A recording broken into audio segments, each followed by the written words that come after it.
Assalamualaikum warahmatullahi wabarakatuh. Baiklah, kami dari kelompok 1 akan mempresentasikan hasil diskusi kami, yaitu materi tentang teori relativitas khusus. Kelompok 1 ini beranggotakan 3 orang. Yang pertama ada Fauzia, yang kedua ada Lara Lutfiah Anissa, yang ketiga Maitza Mutrika Kalsum. Materi pertama akan saya jelaskan sendiri, yaitu teori relativitas khusus. Teori ini terkait dengan pengukuran kuantitas fisis yang bergantung kepada pengamat dan peristiwa yang diamatinya. Pernyataan khusus terkait dengan kerangka referensi inersial, di mana suatu kerangka acuan inersia bertranslasi dengan satu kecepatan konstan, dan pusat koordinatnya bergerak dengan kecepatan konstan di sepanjang sebuah garis lurus tanpa adanya komponen percepatan. Teori relativitas muncul sebagai koreksi terhadap kerangka acuan universal. Relativitas umum berkaitan dengan kerangka yang dipercepat. Postulat relativitas khusus oleh Einstein tahun 1905. Ada dua. Satu, postulat pertama, yaitu tentang asas relativitas atau prinsip relativitas, yaitu hukum fisika dapat dinyatakan dalam persamaan yang berbentuk sama dalam semua kerangka acuan yang bergerak dengan kecepatan tetap satu dengan yang lainnya. Yang kedua, postulat kedua, yaitu tentang ketakubahan kelajuan cahaya, yaitu kelajuan cahaya dalam ruang hampa sama besar untuk semua pengamat, tidak bergantung dari keadaan gerak pengamat. Benda bergerak dikatakan jika kedudukannya berubah terhadap suatu kerangka acuan. Ada 3 poin penting yang harus kita ketahui dalam gerak relatif. Yang pertama, kejadian, yaitu suatu peristiwa fisika yang terjadi dalam satu ruang pada waktu tertentu. Yang kedua, pengamat, yaitu seorang yang mengamati suatu kejadian dan melakukan pengukuran. Alat ukur juga merupakan pengamat. Yang ketiga, kerangka acuan, yaitu suatu sistem koordinat yang digunakan pengamat dalam mengamati suatu kejadian. Saya Fauzia akan menyampaikan materi tentang transformasi Galileo. Transformasi adalah hubungan antara dua buah sistem yang relatif bergerak dengan kecepatan tetap satu terhadap yang lainnya. Teman-teman bisa melihat gambar yang terdapat pada slide. Terdapat dua buah grafik. Nah, grafik ini kita sebut juga dengan kerangka acuan atau inersia. Kejadiannya kita misalkan, ada sebuah stasiun dan kereta. Untuk grafik yang berwarna biru yang dilambangkan dengan S, itu kita misalkan sebagai stasiun. Dan grafik yang berwarna merah yang dilambangkan dengan S aksen, itu kita misalkan sebuah kereta. Mula-mula, S dan S aksen ini berimpit, atau kereta ini pasti berada pada stasiun pada awalnya.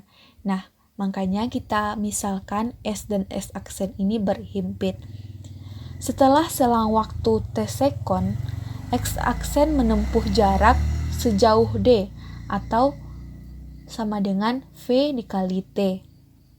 Nah, misalkan seorang penumpang, sebut saja P, yang bergerak konstan dengan kecepatan UX terhadap S dan UX aksen terhadap S aksen yang searah dengan V. Yang bisa teman-teman lihat penjelasannya pada gambar. Pada saat T sekon, P memiliki koordinat ruang X, Y, Z dan koordinat waktu terhadap S, serta memiliki koordinat ruang X aksen, Y aksen, dan Z aksen pada koordinat waktu T aksen terhadap S aksen yang memenuhi hubungan X aksen sama dengan X dikurang VT, Y aksen sama dengan Y, Z aksen sama dengan Z, dan T aksen sama dengan T.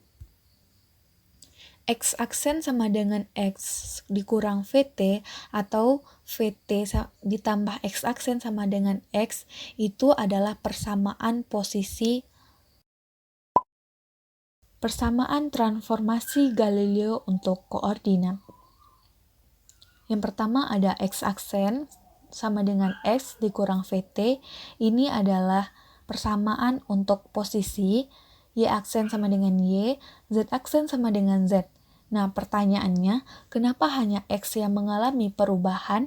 Itu terjadi karena persamaannya ini bergerak hanya pada sumbu X. Sebagaimana yang telah kita pelajari, bahwa turunan posisi terhadap waktu adalah kecepatan. Nah, untuk turunannya yaitu UX aksen sama dengan UX dikurang V.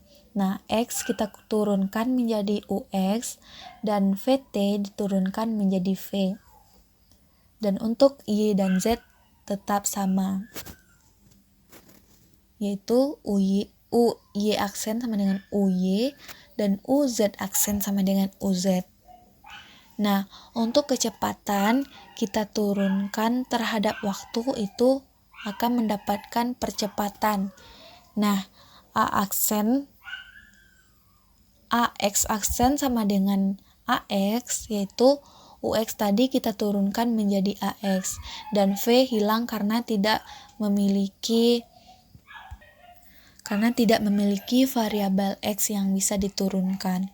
Nah, untuk AY aksen sama dengan AY dan AZ aksen sama dengan AZ.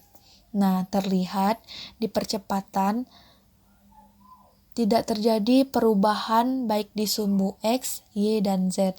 Jadi, terlihat di percepatan baik di sumbu X, Y, dan Z itu sama besarnya.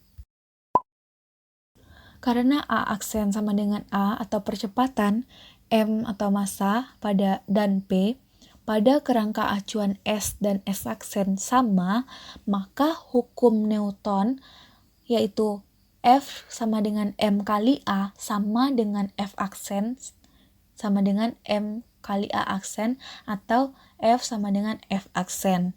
Nah, relativitas Newton menyatakan bahwa semua hukum mekanika Newton berlaku sama dalam semua kerangka acuan inersial, sedangkan kecepatan benda bergantung pada kerangka acuan atau bersifat relatif. Melanjutkan presentasi, saya Maitza Mudrika Kalsum dengan NIM 18231050.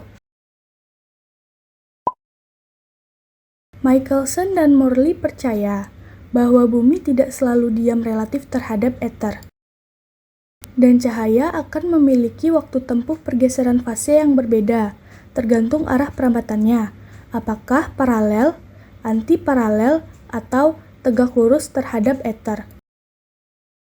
Sama seperti suara yang merambat melalui udara, Michelson dan Morley ingin membuktikan bahwa ada satu media yang dapat digunakan cahaya untuk merambat. Oleh karena itu, mereka melakukan percobaan dengan menggunakan interferometer.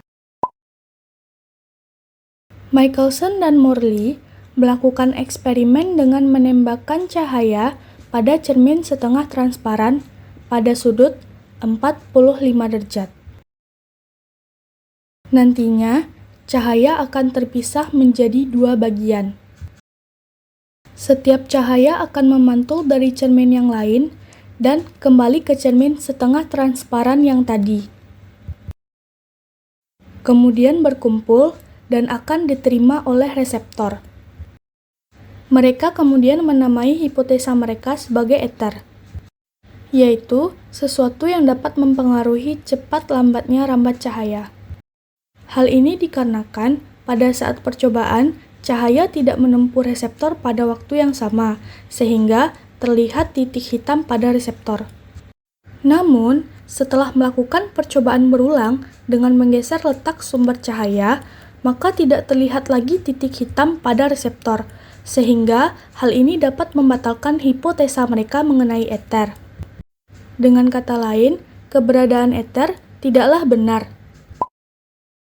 Demikianlah dari kelompok kami. Salah dan khilaf kami mohon maaf. Assalamualaikum warahmatullahi wabarakatuh.